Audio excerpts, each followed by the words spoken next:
Bismillahirrahmanirrahim. Assalamualaikum warahmatullahi wabarakatuh. Alhamdulillahi ala ihsani wa syukru lahu ala taufiqi wa amtinani. Asyhadu an la ilaha illallah wahdahu la syarikalah ta'ziman li sya'ni wa asyhadu anna Muhammadan abduhu wa rasuluh ad-da'i ala ridwani wa sallallahu alaihi wa ala alihi wa ashabihi wa ihwani.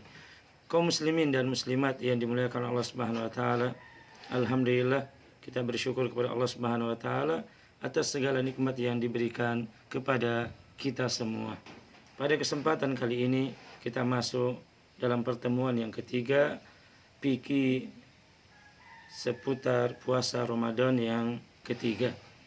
Pada kesempatan kali ini kita akan membahas beberapa hukum-hukum berkenaan dengan puasa Ramadan, berkenaan dengan arkanus shaum, rukun puasa, kemudian juga berkenaan dengan alladzi yuftiru bihi shaim, yang mana bisa membuat seseorang batal puasanya. Kemudian diantaranya juga adabus siyam, adab-adab di dalam berpuasa. Kita masuk yang pertama tentang arkanus shaum, tentang rukun puasa. Jadi seorang yang berpuasa dia harus memenuhi dua rukun ini. Yang pertama an-niyah. Liqaulihi ta'ala wa ma umiru illa liya'budullaha muhlisina lahuddin hunafa. Surah Al-Bayyinah ayat 5. Bahwa seseorang yang berpuasa dia harus berniat untuk berpuasa Ramadan di hari ini. Apakah dia di malam harinya atau sebelum terbit fajar, dia sudah harus memiliki niat bahwa ingin berpuasa Ramadan di hari ini. Kemudian ini yang menjadi landasannya. Kemudian landasan yang kedua, sabda Nabi kita Muhammad SAW, liqaulihin Nabi SAW, innamal a'malu binniyat wa innamal likulli imri'in ma nawa. Sungguhnya amalan itu dengan niat, artinya seluruh amalan harus sertai dengan niat. Wa innamal likulli imri'in ma nawa, dan seorang akan mendapatkan balasan amalnya sesuai dengan apa yang dia niatkan. Maka wala budda an takuna qabla al-fajri min kulli lailatin. Tidak bisa tidak bahwa niat untuk puasa Ramadan ini dilakukan atau diniatkan sebelum terbitnya fajar, kulla laila, setiap malam. Li hadis Hafsah, berdasarkan hadis Hafsah, qala Rasul sallallahu alaihi wasallam, sebagaimana perkataan Nabi kita sallallahu alaihi wasallam, malam yujma'is siyam qabla al-fajr fala siyamalah. Barang siapa yang tidak menetapkan niat puasa sebelum fajar, sebelum subuh, maka tiada puasa Ramadan baginya. Kemudian ini rukun yang pertama, yaitu niat. Kemudian rukun yang kedua adalah imsaku anil muftirati min tulu'il fajar ila ghurubis syamsi, yaitu menahan diri dari hal-hal yang dapat membatalkan puasa, min tulu'il fajar, dari sejak terbitnya fajar, ila ghurubis syamsi, sampai dengan terbenamnya matahari. Ini berdasarkan firman Allah Subhanahu wa taala dalam surah Al-Baqarah 187, ketika Allah Subhanahu wa taala berfirman, fal ana bashiruhunna wabtagu ma kataballahu lakum wa kulu washrabu hatta yatabayyana lakumul khaytul abyadu minal khaytil aswadi minal fajar thumma atimmus siyama ilal lail. Allah Subhanahu wa taala berfirman yang artinya, maka sekarang campurilah mereka. Bahwasanya boleh seorang menggauli istrinya ketika sudah masuk waktu malam. Dan carilah apa yang telah ditetapkan Allah untukmu, makan dan minumlah hingga terang bagimu benang putih dari benang hitam, yaitu fajar. Kemudian sempurnalah puasa itu sampai datang malam. Maka ini diantara dua rukun puasa. Yang pertama niat, yang kedua adalah imsaku anil muftirati min tulu'il fajar ila ghurubis syams, yaitu menahan diri dari hal yang membatalkan puasa sejak terbitnya fajar sampai terbenamnya matahari. Sekarang kita masuk poin yang kedua tentang walladzi yubtiru bihi shaim sittatu asya. Bahwa apa yang membatalkan, hal-hal yang membatalkan puasa orang-orang yang sedang berpuasa, maka hal-hal yang membatalkannya. Yang pertama dan kedua, al-aklu wasyurbu amdan, makan dan minum secara sengaja. Fa in akala aw syariba nasiyan fala qada alai. Tapi apabila ada seorang yang minum, seorang yang makan kemudian dia lupa, atau dia minum dia lupa, fala qada alaihi, maka dia tidak perlu mengganti puasanya. Wala kafaroh, dan tidak perlu membayar kafaroh. Artinya ketika dia makan, dia ingat ya, dia yang sudah di mulutnya dia keluarkan, atau dia minum yang masih berada dalam mulutnya maka dia keluarkan. Beda kalau sudah masuk dalam perut, ya sudah tidak perlu lagi. Maksudnya ketika dia makan mungkin masih dikunyah-kunyah, kemudian dia ingat saya puasa, maka dia keluarkan.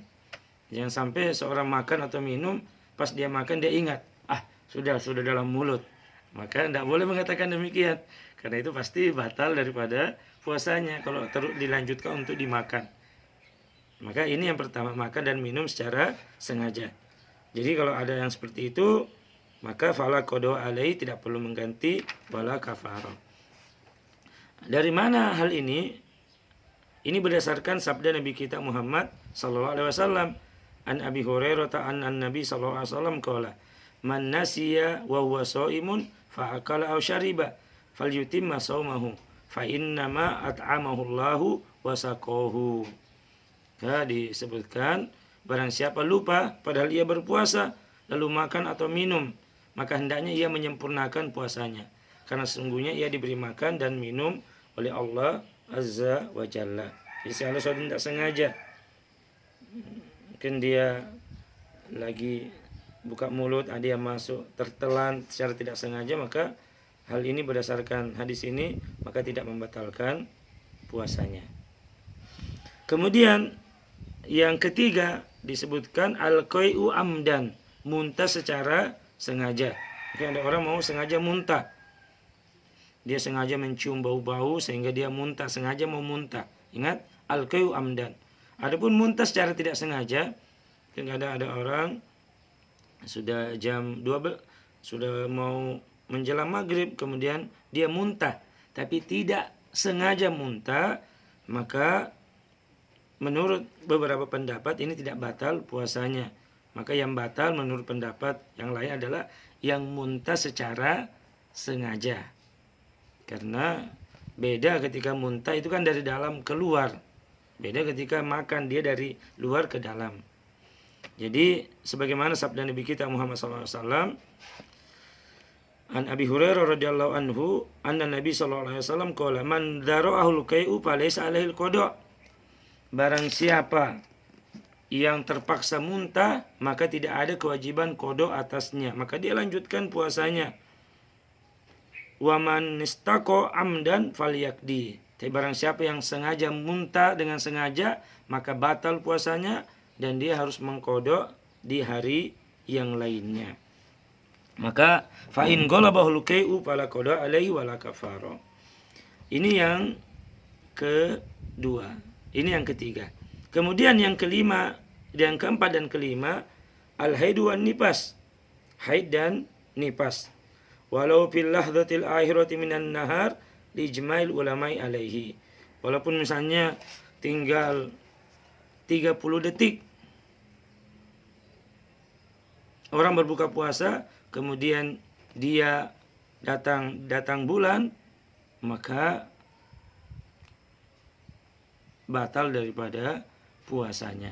Telah kita sebutkan bahwa orang haid dan nifas dia tidak wajib berpuasa, tapi dia mengganti di hari-hari yang lainnya. Maka ini diantaranya. Kemudian diantara pembatal puasa yang disebutkan oleh para ulama, al-jima. Apa itu? Yaitu berhubungan suami istri. wa tajibu bihi al-kafaratu al-madhkura fil hadzal hadis. Ini adalah di antara dosa besar ketika seorang di waktu puasa padahal dia tidak dalam kondisi musafir, dia bukan dalam kondisi sakit parah yang akhirnya dia tidak boleh ada uzur untuk tidak berpuasa, kemudian melakukan hubungan suami istri di siang hari dengan keluarganya, dengan istrinya, maka ini merupakan suatu dosa besar. Dan bukan hanya mengganti di hari yang lain, tapi dia wajib untuk membayar kafarah. Nah, dari mana hal tersebut? Yang pertama firman Allah Subhanahu wa taala, "Uhilla lakum lailatas siyami rafasu ila nisaikum hunna libasul lakum wa antum libasul lahunna." Ya, maka Allah berfirman, dan telah dihalalkan bagi kalian bercampur pada malam hari di bulan puasa Ramadan, bercampur dengan istri-istri kalian. Mereka adalah pakaian bagimu dan kamu pun adalah pakaian bagi mereka. Alimallahu annakum kuntum tahtanuna anfusakum fataba alaikum wa afa ankum. Sungguhnya Allah mengetahui bahwasanya kamu tidak dapat menahan nafsumu, karena itu Allah mengampuni kamu dan memberi maaf kepadamu. Maka wa kulu fal'ana bashiruhunna wabtagu ma kataballahu lakum. Sekarang kamu boleh menggaulinya mereka dan campurilah mereka dan ikutilah apa yang telah ditetapkan oleh Allah bagimu. Makan dan minumlah, wa kulu washrabu hatta yatabayyana lakum al-khaytul abyadu minal khaytil aswadi minal fajr tsumma atimmus siyama ilal lail. Maka makan dan minumlah hingga terang bagimu benang putih dari benang hitam yaitu fajar, kemudian sempurnakan puasa sampai datang waktu malam hari. Jadi ketika sebelum fajar masih bisa, sebelum datang waktu fajar masih waktu imsak, ada orang masih waktu untuk belum masuk waktu fajar masih bisa berhubungan dengan istri, tapi ketika sudah fajar, ketika datang masuk waktu fajar, maka sudah tidak bisa lagi. Orang yang melakukannya sejak terbit fajar sampai menjelang terbenamnya matahari, maka ini batal daripada puasanya. Dan ini juga berdasarkan hadis Rasul sallallahu alaihi wasallam dari sahabat Abu Hurairah radhiyallahu an, bahwasanya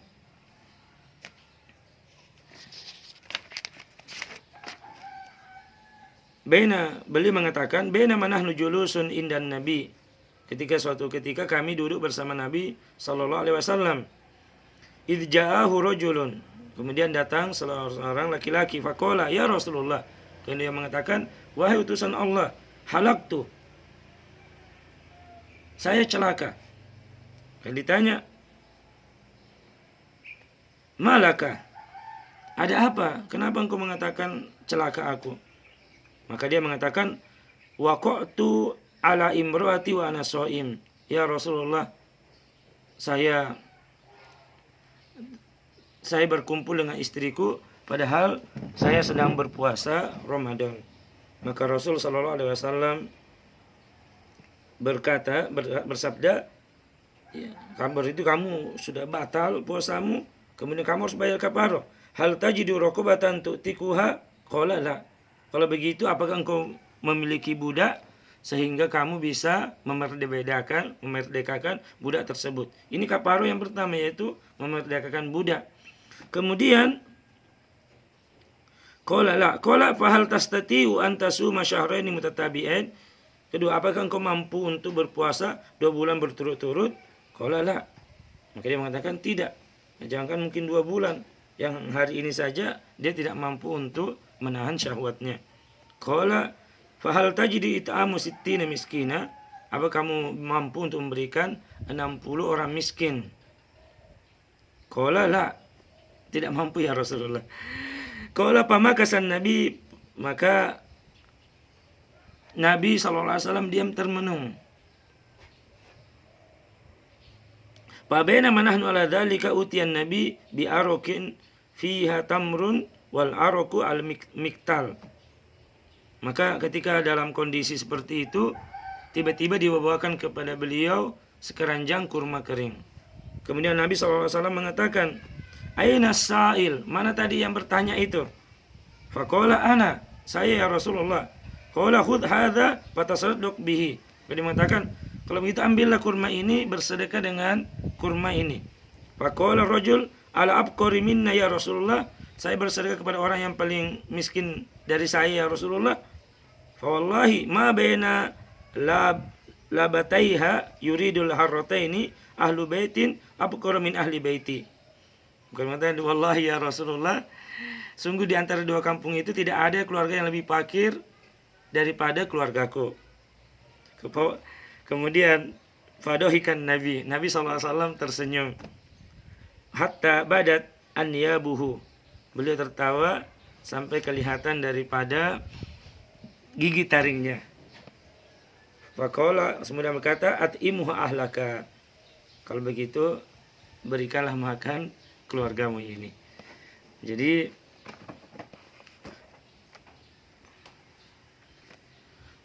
ini yang dalil bahwa orang yang melakukan hubungan suami istri di bulan Ramadan tanpa ada uzur, yaitu dia musafir dan sebagainya, maka ini batal puasanya dan wajib untuk membayar kafaroh. Apa tadi kafarohnya? Kafaroh yang pertama yaitu membebaskan budak, kemudian tidak mampu puasa 2 bulan berturut-turut, dan apabila tidak mampu baru beralih yang ketiga yaitu memberi makan 60 orang miskin. Maka berdasarkan dalil ini, orang yang bersetubuh dengan istrinya pada siang hari bulan Ramadan terkena 5 hukum. Pertama, puasanya batal.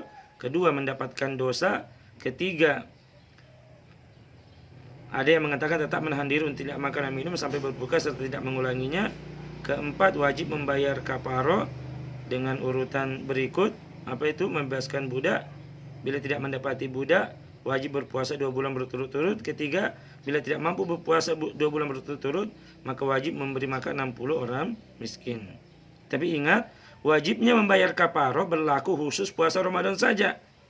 Tapi apabila mungkin ada orang dia puasa ganti di luar bulan Ramadan, di bulan Sya'ban misalnya, dia mengganti puasanya, tetapi dia melakukan hal tersebut, maka tidak berlaku hukum mengganti 2 bulan berturut-turut atau memberi makan 60 orang miskin. Ini hanya khusus di bulan Ramadan saja. Kemudian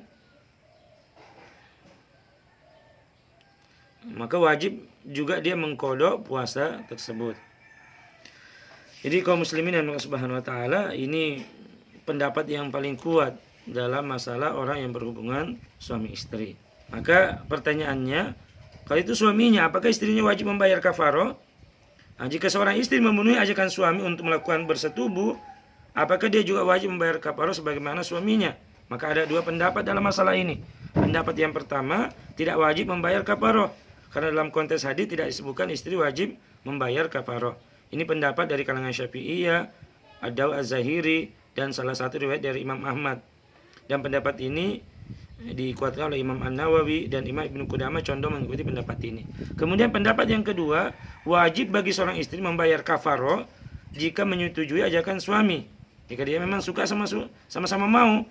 Adapun jika dipaksa tanpa keinginannya, maka tidak ada kafaroh. Maka ini adalah pendapat Imam Malik, salah satu riwayat dari Imam Ahmad, dan pendapat Imam Asy-Syafi'i rahimahullah taala. Dan ini pendapat yang paling kuat menurut yang kami baca, yaitu apabila seorang wanita menuruti ajakan suaminya untuk bersetubuh di siang hari Ramadan, maka wajib baginya untuk membayar kafaroh sebagaimana suaminya. Jika dia dipaksa, maka tidak ada kafaroh. Berbeda ketika melakukan hubungan suami istri karena lupa, maka tidak berlaku baginya hukuman tersebut. Puasanya tidak batal dan tidak terkena kafaroh. Maka ada juga yang mengatakan, bagaimana kalau berulang-ulang 1 hari, misalnya sampai 2 hari, 3 hari, maka setiap 1 hari maka tetap membayar kafaroh. Misalnya ketika dia hari Selasa, di hari Kamis dia melakukan hal tersebut, maka kafarohnya ya apakah membebaskan budak, berpuasa 2 bulan berturut-turut, atau dia memberi makan 60 orang miskin. Besoknya lagi seperti itu. Misalnya melakukan lagi, ya dia berdosa dan tetap memberi makan 60 orang miskin. Kemudian berikutnya, Ini kaparo daripada melakukan hubungan suami istri di bulan suci Ramadan tanpa ada uzur. Nah, kemudian kaum muslimin yang Allah Subhanahu wa taala, bagaimana jika ini kita yang lebih bawah tentang inzalul mani bi ikhtiyari. Apakah seorang yang melakukan onani atau masturbasi? Yaitu inzalul mani bi ikhtiyarihi. Dia mengeluarkan mani karena usaha dia mengeluarkan mani. Jelas bitakbil, apakah dia mengecup istrinya, allamas, apakah dia menyentuh, atau istimta, ataukah dia masturbasi, wa nahwi dzalika li'anna hadza min asy-syahwa allati la yakunu sha'im illa bi istinabiha. Dan ini harus dihindari ketika seorang mengeluarkan apakah dengan masturbasi atau onani, atau dia karena mengecup atau menyentuh kemudian keluar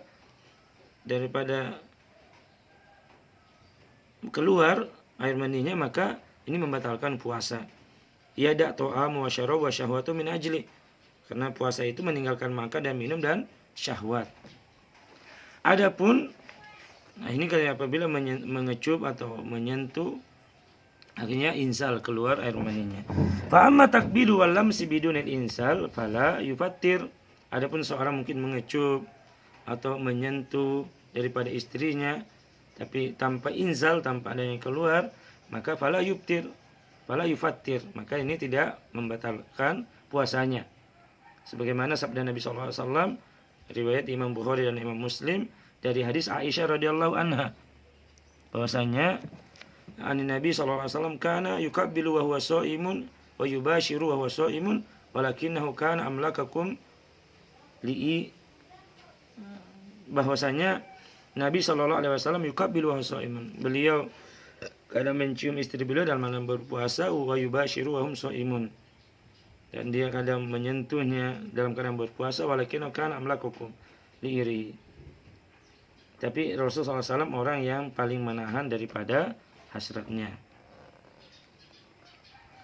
Tetapi in kana shaim yahsha ala nafsihi minal insali bitakbili wa nahwi aw minat tadarruji bidzalika lal jima' li adami quwwati ala qabhi syahwati fa inna takbila wa nahwa yuhramu hina idzin sadali syariati. Jadi jika dia merasa bahwa ketika dia mencium istrinya, mengecup istrinya akan membawa kepada insal, keluarnya mainininya, atau membawa kepada jima, maka dia harus menghindari perkara tersebut. Kemudian wa ammal inzalu bil ihtilam, adapun seorang yang mimpi basah di siang hari, mungkin lagi siang hari dia mimpi kemudian keluar, au bitabkir, atau hanya sekedar pikir-pikir kemudian keluar, maka fala yufattir li anal ihtilam bi ghairi ikhtiyari shaim, karena mimpi itu tanpa ada usaha dari orang yang berpuasa tersebut. Maka ini masuk dalam firman Allah Subhanahu wa taala atau sabda Nabi kita Muhammad sallallahu alaihi wasallam, innallaha tajawaza an ummati ma hadasat anfusaha ma lam ta'mal aw tatakallam. Sungguh Allah Subhanahu wa taala mengampuni dari umatku sesuatu yang terjadi pada dirinya malam ta'mal, kecuali tanpa dia mengamalkannya atau dia berbicara. Muttafaqun alaih. Jadi kaum muslimin yang dimuliakan Allah Subhanahu wa taala, ini tentang perkara-perkara rukun puasa dan hal-hal yang membatalkan puasa. Sebagai kesimpulannya, rukun puasa itu ada dua. Yang pertama berniat, yang kedua adalah al-imsak anil mubtirat, menahan diri dari perkara yang membatalkan sejak terbitnya fajar sampai terbenamnya matahari. Adapun perkara-perkara yang membatalkan puasa, makan dan minum secara sengaja, kemudian muntah secara sengaja, kemudian haid dan nifas, kemudian berikutnya al-jima secara sengaja, kemudian yang berikutnya inzal, apakah melakukan masturbasi atau onani di siang hari di bulan Ramadan, dan ini termasuk dosa besar. Adapun mimpi basah, di siang hari bermimpi kemudian ihtilam, maka ini tidak membatalkan puasanya, hanya saja tetap dia harus mandi wajib, kemudian tetap dia melanjutkan puasanya tersebut. Nah, ini pendapat yang kita pilih di antara banyak pendapat ulama. Kita tahu bahwa dalam beberapa masalah terjadi perbedaan pendapat di kalangan ulama, tapi hendaknya kita memilih pendapat yang kuat berdasarkan dalil-dalil yang ada. Jadi kaum muslimin yang dimuliakan Allah Subhanahu wa taala, ini yang kita sampaikan pada kesempatan kali ini, fikih seputar puasa Ramadan yang ketiga. Semoga Allah memberikan kebaikan kepada kita semua. Adapun adab-adab berpuasa dan yang lainnya akan kita lanjutkan pada pertemuan yang keempat insyaallah. Semoga Allah memberikan kebaikan dan keselamatan dan rezeki yang banyak kepada kita semua. Semoga Allah Subhanahu wa taala melindungi kita dan keluarga kita dari segala mara bahaya, dan diarahkan ubun-ubun kita untuk senantiasa di dalam ketaatan kepada Allah Azza wa Jalla. Wassallallahu ala sayyidina Muhammadin wa ala alihi washabi ajmain. Subhanakallahumma wa bihamdik asyhadu an la ilaha illa anta astaghfiruka wa atubu ilaik. Assalamualaikum warahmatullahi wabarakatuh.